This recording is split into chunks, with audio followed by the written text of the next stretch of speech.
Esta semana, o Papa Bento XVI recebeu a Assembleia Parlamentar do Conselho da Europa, por ocasião dos 60 anos da Convenção Europeia sobre os Direitos Humanos. Durante o encontro, o Papa falou sobre os temas que são tratados pela Assembleia e, entre eles, o Santo Padre destacou a situação dos incapacitados, das crianças que sofrem violência, os imigrantes e os refugiados. O Santo Padre disse que, levando em conta o contexto da sociedade atual, em que diferentes povos e culturas entram em contato, é imprescindível desenvolver a validade universal destes direitos, assim como a sua intangibilidade e indivisibilidade. Bento XVI finalizou o encontro agradecendo os esforços da Assembleia por defender a liberdade religiosa e se opor à violência e à intolerância contra os crentes na Europa e em todo o mundo. O prefeito de Londres, Boris Johnson, escreveu uma mensagem de boas-vindas ao Papa Bento XVI.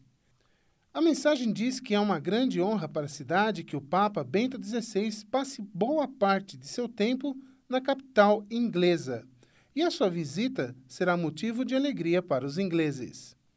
O prefeito disse ainda que os londrinos de todas as crenças, bem como os não crentes, vão dar as mais calorosas boas-vindas possíveis ao Papa. Boris Johnson finaliza afirmando que Londres tem muito a agradecer à Igreja Católica ao longo dos séculos, historicamente através de sua preocupação com os mais pobres e vulneráveis da sociedade nos dias atuais, onde continua a prestar um virtuoso serviço público.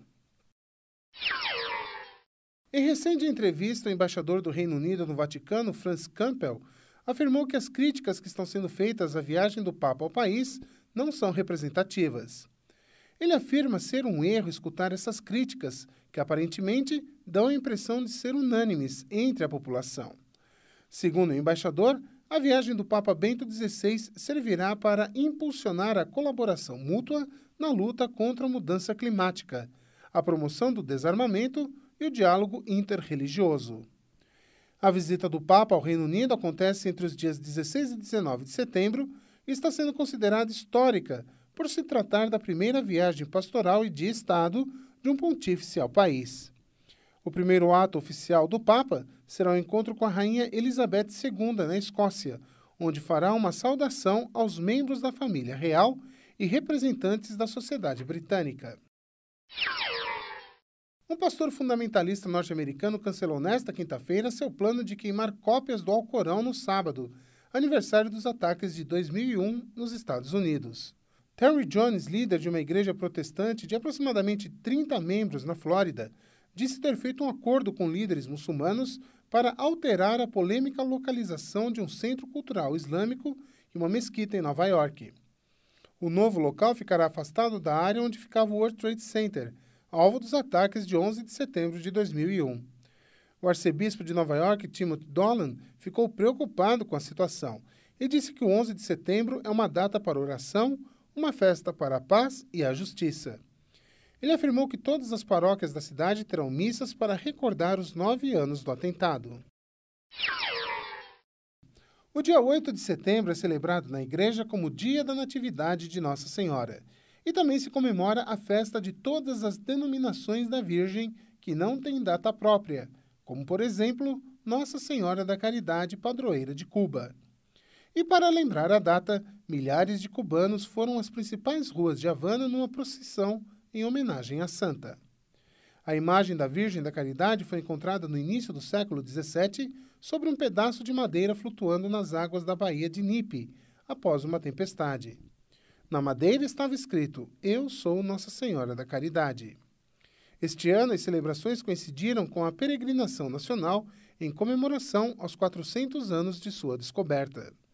As procissões ficaram proibidas em Cuba por 49 anos, quando as relações diplomáticas com o Vaticano foram restabelecidas após uma visita do Papa João Paulo II. Desde o dia 1º de setembro, a capital de Moçambique, Maputo, está sendo palco de violentos confrontos que já provocaram a morte de 10 pessoas e deixou outras 450 feridas. Os protestos acontecem por conta do aumento nos preços dos alimentos, água e eletricidade. Jesuítas, amigos, benfeitores e colaboradores de longe e de perto enviaram mensagens e telefonaram à Cúria Regional da Companhia de Jesus em Maputo, mostrando solidariedade pelas vítimas e por todas as tristezas em consequência desta manifestação. A situação está aos poucos voltando à calma e à normalidade. As autoridades civis e religiosas fizeram apelos em favor da calma, ordem e diálogo. 163 casais participaram em Taiwan, na China, de um casamento comunitário. Este foi o terceiro evento do gênero realizado no país somente neste ano, depois que o governo implementou políticas públicas para melhorar as condições de vida das famílias mais jovens. A organização do evento foi realizada pela Prefeitura de Taipei para marcar o 99º aniversário da fundação da República do país. Além da união religiosa para os casais, este casamento teve um significado especial, já que todos trocaram alianças exatamente às 9h09 do 9º dia do 9º mês do 99º ano, desde que a República Taiwanesa foi proclamada. A palavra para o número 9, que em mandarim pronuncia-se Jiu, soa exatamente como a palavra para longevidade em Taiwan, e por isso o horário e a data foram escolhidos para a cerimônia.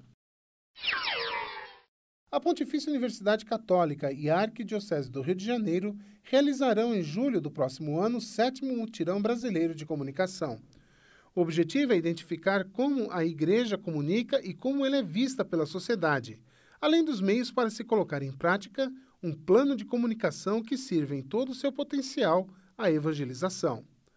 O tema escolhido para o evento é Comunicação e Vida, Diversidade e Mobilidades, e será dividido em 4 etapas, com um painel que contará com a conferência de abertura e onde haverá plenárias e discussões, oficinas e grupos de trabalho onde os participantes poderão escolher os temas de sua preferência.